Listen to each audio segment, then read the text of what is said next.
નમસ્કાર વિદ્યાર્થી મિત્રો, આજના વિડીયોની અંદર આપણે ધોરણ 6 વિષય અંગ્રેજી માટેનું દ્વિતીય સત્રાંતની પરીક્ષા 2026 માટેના મોસ્ટ એમપી પેપરનું સોલ્યુશન કરવાના છીએ. મિત્રો, આ પેપરની અંદર તમે વિડીયો પૂરો જોશો તો તમને ખ્યાલ આવશે કે કેવા પ્રકારનું વ્યાકરણ પૂછાય છે તથા કયા કયા પ્રશ્નો અંદર આવી શકે છે અને આ પ્રશ્નોની અંદર શું કરવું એનું સોલ્યુશન પણ તમને જોવા મળશે. તો ખાસ મિત્રો વિડીયોને અંત સુધી જુઓ, બીજા મિત્રોને શેર કરો અને આવા ઉપયોગી વિડીયો માટે આપણી ચેનલને સબસ્ક્રાઈબ કરજો. હવે જો મિત્રો, પહેલો પ્રશ્ન આપેલો હતો જેને તમારે ખાલી અનુલેખન કરવાનું હતું, મતલબ સારા અક્ષરે એનો એ સેમ ટુ સેમ લખવાનો હતો, જે 5 ગુણમાં આપેલું છે. બીજો છે એમાં તમારે ફકરો વાંચી અને એની અંદરથી પ્રશ્નોના જવાબ આપવાના હતા. તો પહેલો પ્રશ્ન આપેલ છે હુ વેર ગુડ ફ્રેન્ડ્સ, મતલબ સારા મિત્રો કોણ હતા ફકરાની અંદર? તો એમાં આવશે મિત્રો a sparrow and a parrot, મતલબ ચકલી અને પોપટ. બીજું છે where did the parrot live, પોપટ ક્યાં રહેતો હતો? તો in a cage in Parul's house, મતલબ પારુલના ઘરની અંદર જે પાંજરું છે એની અંદર. એ બધા જવાબ તમારા અંદર આપેલા જ છે ફકરામથી, ફક્ત એના સેમ પ્રશ્નોનો જવાબ આપણે ગોતીને લખવાના હતા. ત્રીજું છે the sparrow worked for food, true or false, તો આ વિધાન ટ્રુ થશે મિત્રો. ચોથું છે write the rhyming word good, તો જુઓ મિત્રો ગુડનો રાઇમિંગ વર્ડ થશે ફૂડ, FOOD. પછી પાંચમું છે write the answer as given example, જો તમને એક્ઝામ્પલ આપ્યું એ રીતના તમે જવાબ આપવાનું છે. તો પહેલું ધારો કે લાઈવ આપેલું હતું તો એનું લાઈવડ પાછળ ઈડી પ્રત્યે લગાડ્યો. તો લાઈક આપેલું છે તો ખાલી શું લગાડશે આપણે? એકલો ડી લગાડશે. તો લાઇકડ એકલો ડી લાગશે, કારણ કે ઈ તો પહેલેથી જ સ્પેલિંગમાં આવે જ છે, LIKE. એવી રીતના બીજું ટોક, તો એની પાછળ ઈડી લાગશે, ટોકડ. ત્રીજો પ્રશ્ન છે આપણે એક વિગત વાંચવાની છે ને એના ઉપરથી આપણે પ્રશ્નનો જવાબ આપવાનો છે. તો પહેલો જ પ્રશ્ન છે what is the name of the shop, તો પહેલું ઉપર જ નામ લખેલું છે જુઓ, તો ક્રિષ્ના ટોય શોપ. બીજો પ્રશ્ન who is the owner of the shop, તો ઓનર લખેલ છે જુઓ નીચેના કે સુમિત ઝા, તો જવાબ આવશે એમાં સુમિત ઝા.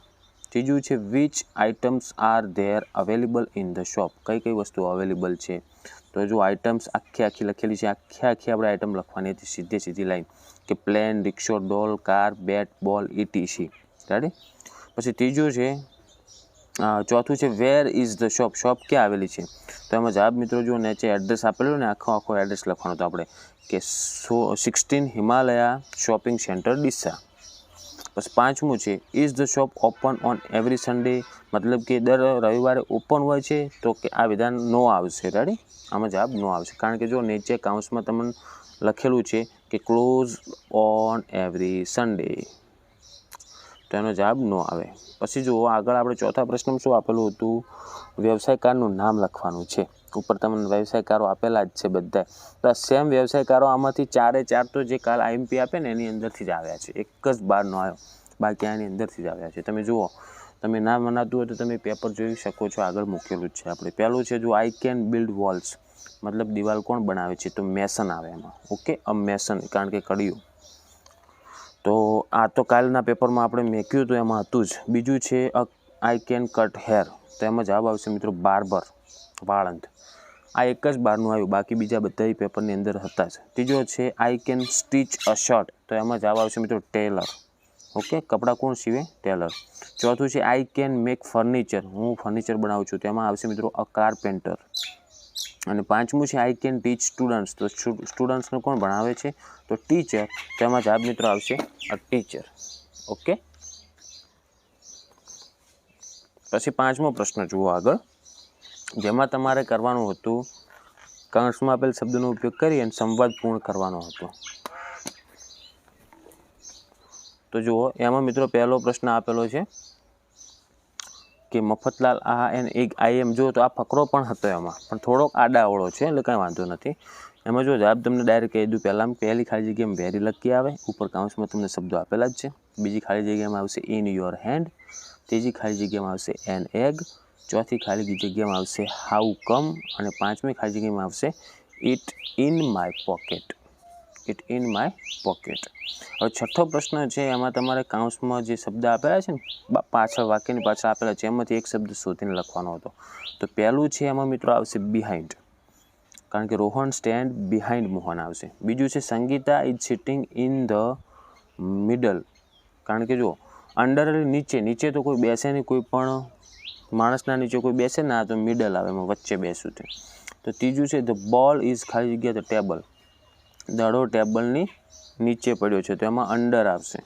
ચોથું છે ધ પિક્ચર ઇઝ ખાલી જગ્યા ધ બુક, તો પિક્ચર એટલે કે ચિત્ર એ બુકની અંદર છે, અંદર કહેવા માટે ઇન આવશે આમાં, ચોથામાં ઇન. અને પાંચમું ધ ચેર ઇઝ ખાલી જગ્યા ઇન વિન્ડો, તો એમાં મિત્રો નિયર આવશે.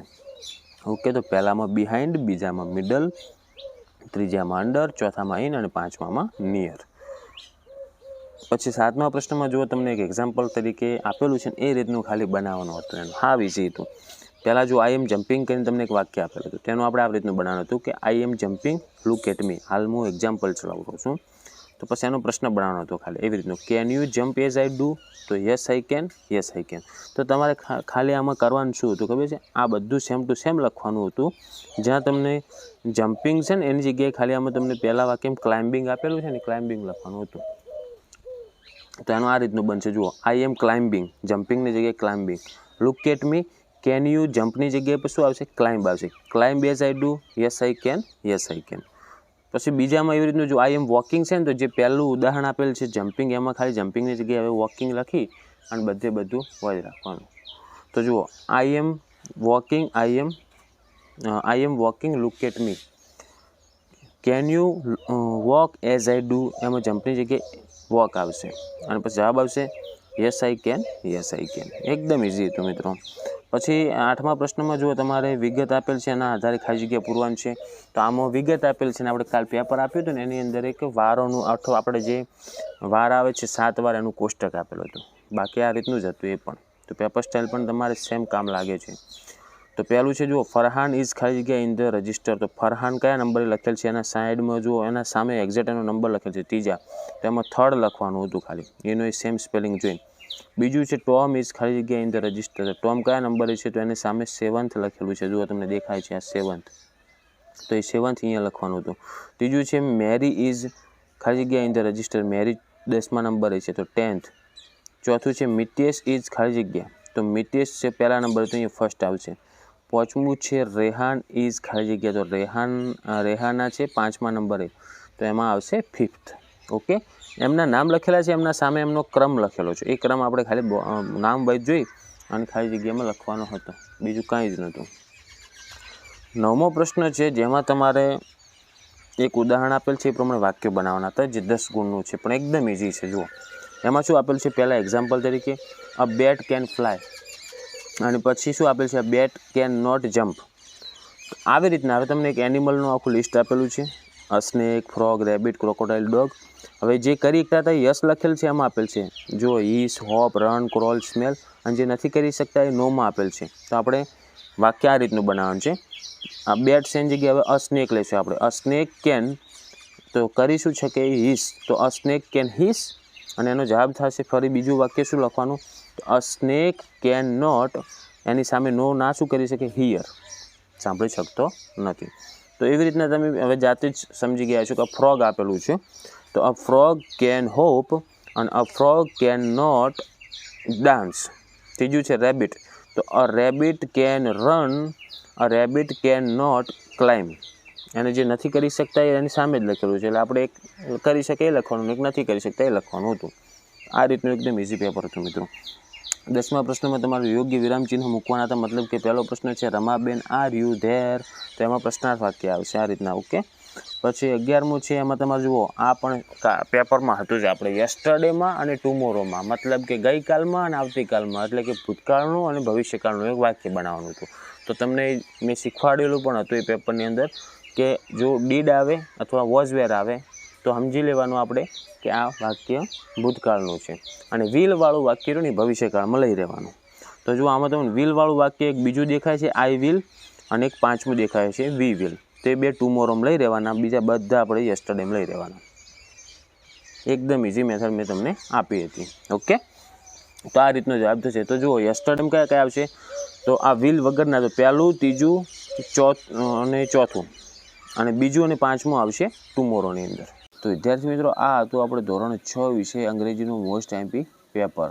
તો આશા રાખું છું મિત્રો કે વિડીયો તમને ઉપયોગી બન્યો હશે. તો વિડીયોને લાઇક કરો, બીજા મિત્રોને શેર કરો, અને આવા ઉપયોગી વિડીયો માટે આપણી ચેનલને સબસ્ક્રાઈબ કરજો. બધા જ વિદ્યાર્થીઓને એક્ઝામ માટે બેસ્ટ ઓફ લક. આવા મળશું મિત્રો આપણે નેક્સ્ટ વિડીયોમાં. Thank you so much for watching my videos. Thank you so much.